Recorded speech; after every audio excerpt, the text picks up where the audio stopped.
လည်းမင်္ဂလာပါရှင်ချမ်းရဲ့ blog လေးကနေပြီးတော့ပြန်လည်ပြီးတော့ကြိုဆိုလိုက်ပါတယ်နော်ချမ်းတို့ဒီနေ့သွားစားဖြစ်တဲ့ဆိုင်လေးကတော့ရန်ကုန်လူတွေတော်တော်များများတည်တဲ့ဝါရမ်းမြန်မာကြော့ကြော်ထမင်းဆိုင်လေးပဲဖြစ်ပါတယ်ချမ်းတို့ကအဲ့ဒီဆိုင်လေးကိုဒီ2016လောက်ကလေးอ่ะပေါ့နော်ဝါရမ်းလမ်းမှာလမ်းဘေးမှာဒီဆိုင်ကုန်လေးနဲ့ဖွင့်ကြရချမ်းတို့ကအမြဲတမ်းစားနေကြပါသူကဒီလမ်းတစ်လမ်းကိုကြတော့2020ကိုဗစ်တွေမှာပေါ့နော်အဲ့မှာသူပြောင်းသွားတာပါအဲ့ဒီနောက်ပိုင်းလဲချမ်းတို့တွေတခါတလေတော့ရောက်ဖြစ်ပါတယ်ရှင်အရသာကတော့ချမ်းတို့ဟိုးရင်စားကြတဲ့အတိုင်းပဲအရသာတော့မပြောင်းလဲပါဘူးပြောင်းလဲသွားတာတော့သူ့ရဲ့ဈေးနှုန်းလေးတွေပါပဲရှင်ချမ်းရဲ့ဗီဒီယိုလေးတွေမှာလည်းဈေးနှုန်းလေးတွေကိုပြောပြထားပေးပါတယ်အခုဆိုရင်ဒီ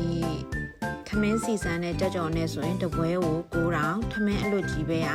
1000ကြော့ကြော်တုံးဆိုရင်8000ပေးရပါတယ်သူ့ရဲ့အရန်ဟင်းလေးတွေကတော့တပွဲကို2000ပါအရန်ဟင်းတွေကလည်းအဆုံရှိပါတယ်ဟိုးရင်ကလေးကသူ့ရှိမှာကြက်ပံကတော့ကန်ကောင်းမှပဲရပါတယ်ချမ်းဗီဒီယိုလေးကိုအဆုံးထိကြည့်ပေးတာကျေးဇူးတင်ပါတယ်ရှင်